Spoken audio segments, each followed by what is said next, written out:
حضرت عبداللہ بن عمر رضی اللہ تعالیٰ عنہ بہت مشہور صحابی ہے، کون نہیں جانتا؟ حضرت عمر بن خطاب رضی اللہ تعالیٰ عنہ کے صاحبزادے حضرت عبداللہ بن عمر رضی اللہ تعالیٰ عنہ ایک دفعہ سفر میں تھے اور ان کے ساتھ قافلہ بھی تھا۔ گرمی کی چلچلاتی دھوپ تھی، سفر میں جا رہے تھے۔ راستے میں چلتے چلتے قافلہ والوں سے کہا کہ دیکھو کہیں پر اگر کوئی سایہ نظر آ جائے تو بتانا، تاکہ ہم وہاں پر رکیں گے اور نماز بھی پڑھیں گے، تھوڑا آرام بھی کر لیں گے، کھانا بھی وہیں پر کھا لیں گے۔ قافلہ والے آگے چلتے گئے، چلے ایک دور پر ایک پہاڑی کا سایہ نظر آیا، ایک پہاڑ کا سایہ۔ حضرت عبداللہ بن عمر رضی اللہ تعالی عنہ اور قافلہ والے سب اس پہاڑ کے سائے میں رک گئے، وہیں پر نمازیں پڑھی اور اس کے بعد دسترخوان لگایا تاکہ کھانا کھایا جائے۔ اتنے میں کیا دیکھتا کہ ایک چرواہا بکری کو ہانکتا ہوا ادھر ہی آ رہا ہے، یعنی وہ چرواہا بھی اسی سائے پر آنا چاہتا ہے۔ حضرت عبداللہ بن عمر رضی اللہ تعالیٰ عنہ نے کہا کہ ابھی رک جاؤ، کھانا شروع نہ کرو، کیونکہ وہ چرواہا ابھی آیا نہیں، وہ بھی چرواہا آ رہا ہے، اس کو بھی آنے دو، اس کو بھی ہم ساتھ میں کھانا کھلا لیتے ہیں۔ کہ چرواہا جو بکری ہانکتے ہوئے اس سائے میں آ رہا ہے اس کو بھی آنے دے، تھوڑا سا انتظار کر لے، ساتھ میں ہم اس کو بھی کھانا کھلائیں گے۔ وہ چرواہا سامنے آ گیا۔ صحابہ کرام رضوان اللہ علیہ اجمعین نے کہا میرے بھائی آئیے ہاتھ دھوئیے اور کھانا شروع کیجئے، آپ ایک انتظار میں ہم لوگ بیٹھے ہوئے ہیں، آپ بھی آ کر کے ساتھ میں کھانا کھائیے۔ اس چرواہا نے کہا کہ آپ لوگ کھانا کھا لیجئے، انی صائم، میں روزے سے ہوں، میں کھانا نہیں کھاؤں گا، آپ لوگ کھانا کھا لیجئے۔ حضرت عبداللہ بن عمر رضی اللہ تعالیٰ عنہ نے کہا کہ میرے بھائی یہ کون سا روزہ ہے؟ اگر فرض روزہ ہوتا تو ہم لوگ بھی رکھتے، ہم لوگوں کو بھی پتا ہوتا، لیکن یہ کون سی روزہ رکھ رہا ہے اور ایسی چلچلاتی دھوپ میں، اور تمہارا کام بھی ایسا کہ بکریوں کے پیچھے دوڑنے والا کام ہے۔ اس چرواہے نے کہا کہ میں نفل روزہ رکھا ہوں۔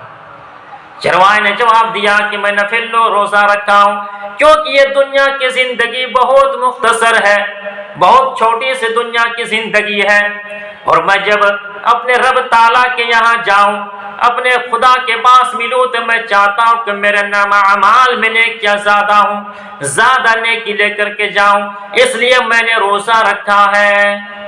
حضرت عبداللہ بن عمر رضی اللہ تعالی عنہ نے سوچا کہ یوں ہی بڑی بڑی باتیں یہ کرتا ہے یا اس کے اندر کوئی تقوی اور پرہیزگاری بھی ہے، تھوڑا سا اس کو کیوں نہ آزما لیا جائے، تھوڑا سا امتحان لے لیا جائے۔ اور حضرت عبداللہ بن عمر رضی اللہ تعالیٰ عنہ نے اس چرواہے سے کہا کہ آپ ایک بکری ہمارے ہاتھ بیچ دیجئے، ایک بکری بیچ دیجئے، ہم آپ کو پیسہ دیں گے اور اس بکری کو ابھی آپ کے سامنے ذبح کریں گے، ہم لوگ کھائیں گے اور کچھ گوشت تمہارے لیے بھی چھوڑ دیں گے، اور افطاری کے بعد تم بھی گوشت کھا لینا۔ اس چرواہے نے جواب دیا کہ میں بکری نہیں بیچ سکتا کیونکہ بکریوں کا مالک میں نہیں ہوں، میں تو غلام ہوں، بکری کا مالک کوئی اور ہے۔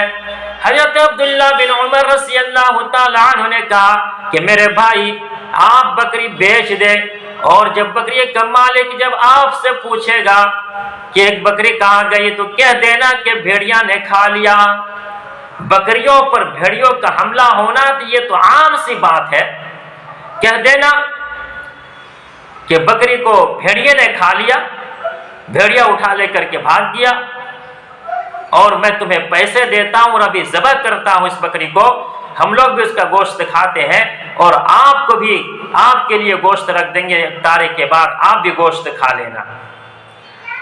لیکن اس چرواہے نے کہا کہ میں تو اس بکری کے مالک سے جھوٹ بول سکتا ہوں، میں جھوٹ بول دوں گا کہ بکری بھیڑیے نے کھا لیا، لیکن این اللہ، اللہ کہاں ہے؟ قیامت کے دن حشر کے میدان میں جب اللہ تبارک و تعالی ہم سے سوال کرے گا تو وہ اللہ کے سامنے میں کیا جواب دوں گا؟ این اللہ، اللہ کہاں ہے؟ اللہ تو دیکھ رہا ہے، اللہ کو ہر چیز معلوم ہے۔ اور یہ کہتے ہیں اپنی بکریوں کو ہانکتے ہوئے چلا گیا۔ اور حضرت عبداللہ بن عمر رضی اللہ تعالی عنہ نے جب یہ بات سنی تو ان کے آنکھوں سے آنسو جاری ہو گئے اور یہی جملہ دہراتے رہے، این اللہ، این اللہ، کہ اللہ کہاں ہے؟ اور پھر جب وہ چرواہا نظروں سے غائب ہو گیا تو حضرت عبداللہ بن عمر رضی اللہ تعالی عنہ نے کہا کہ جب سفر سے واپس لوٹیں گے تو ہمیں یاد دلانا اس چرواہے کے بارے میں، اس کے مالک سے اس کو خریدا جائے گا۔ پھر جب سفر سے واپس لوٹا تو حضرت عبداللہ بن عمر رضی اللہ تعالی عنہ اس چرواہے کے مالک کے پاس گیا اور اس سے کہا کہ میں آپ کے غلام خریدنا چاہتا ہوں۔ اس نے کہا کہ میرے بھائی، میرے پاس تو بہت سارے غلام ہیں، لیکن آپ کون سے غلام خریدنے کی بات کر رہے ہو؟ اگر قیمت اچھی ملی تو میں غلام بیچنے کے لیے تیار ہوں۔ حضرت عبداللہ بن عمر رضی اللہ تعالی عنہ نے کہا کہ وہ چرواہا جو آپ کی بکریاں چرایا کرتا ہے میں اس کو خریدنا چاہتا ہوں۔ اور اس مالک نے اس غلام کو بیچ دیا۔ حضرت عبداللہ بن عمر رضی اللہ تعالی عنہ نے اس غلام کو خریدا اور اس کے ساتھ کہا کہ اس بکری کے ریوڑ جتنے بکریاں سارے کے سارے قیمت بتاؤ، سب کو میں خریدتا ہوں۔ سارے بکریوں کو بھی خرید لیا گیا اور پھر اس غلام کو بلا کر کے حضرت عبداللہ بن عمر رضی اللہ تعالی عنہ نے کہا کہ آج کے بعد سے تم آزاد ہو اور اس بکریاں کا مالک تم ہی ہو۔ انہیں بکریاں بھی دے دی اور حضرت عبداللہ بن عمر رضی اللہ تعالی عنہ نے اس غلام کو آزاد کر دیا اور کہا کہ تمہارا یہ جملہ این اللہ، اللہ کہاں ہے، اس جملے نے تمہیں غلامی سے آزادی دلا دی، اور اگر اسی پر تم قائم رہے تو انشاءاللہ تم جہنم سے بھی آزاد ہو جاؤ گے اور جنت میں داخل ہو جاؤ گے۔